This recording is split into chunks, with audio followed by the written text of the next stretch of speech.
안녕하세요. 오늘 2024년 3월 8일 금요일입니다. 함께 보실 말씀은 마가복음 10장 1절에서 12절까지 말씀입니다.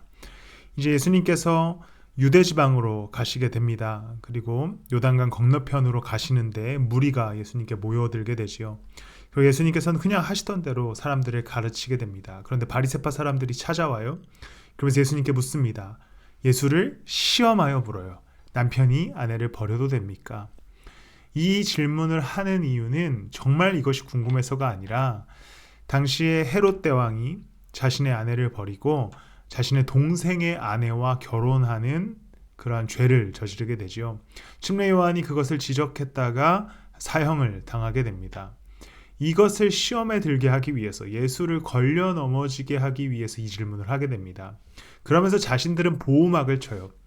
이혼 증서를 써주고 아내를 버리는 것을 모세는 허락했습니다. 그러니까 모세는 이혼을 허락했기 때문에 헤롯에게는 문제가 없고 자신들도 여기에 걸려 넘어지 않는다라고 얘기하는 거죠. 그러자 예수님께서 말씀하시기를 모세는 너희의 완악한 마음 때문에 이 계명을 써서 너희에게 준 것이다.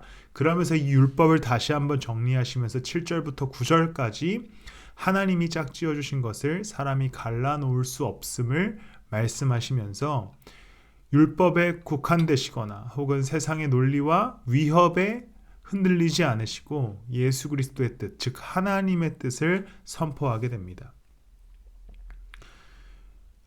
당시에 헤롯 대왕과 그의 아내에서 벌어졌던 사건은 굉장히 뜨거운 감자였던 것이죠. 많은 논쟁거리를 야기했습니다. 그런데 그때의 하나님을 따르는 사람들이 해야 했던 것은 헤롯의 권력 앞에 무너지거나 혹은 세상의 논리 앞에 자신들의 논리를 끼워 맞추는 것이 아니라 정말 하나님의 뜻을 선포할 수 있어야 됐습니다. 침례 요한처럼 말이죠. 또한 예수 그리스도처럼 말입니다. 이 땅을 살아가는 가운데 많은 논쟁거리들이, 세상의 문제들이 우리의 삶 가운데 튀어나옵니다. 정치적인 문제들부터 수많은 논쟁거리들이 있죠.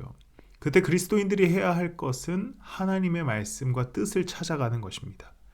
그것이 세상이 이야기하는 것과 반하더라도 예수님께서 원하시는 뜻이라면 우리는 그렇게 선언하고 살아갈 수 있어야 하는 것이지요.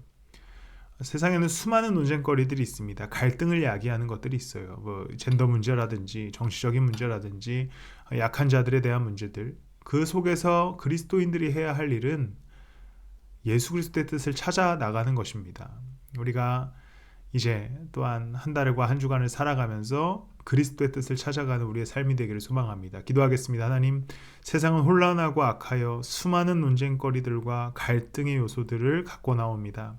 그때 우리가 세상과 타협하거나 세상의 논리에 지배당하는 인생으로 살지 않게 하시고 하나님의 뜻과 그리스도의 가르침을 찾아 나서서 온전히 전하고 온전히 생각하는 우리가 되게 하여 주시옵소서.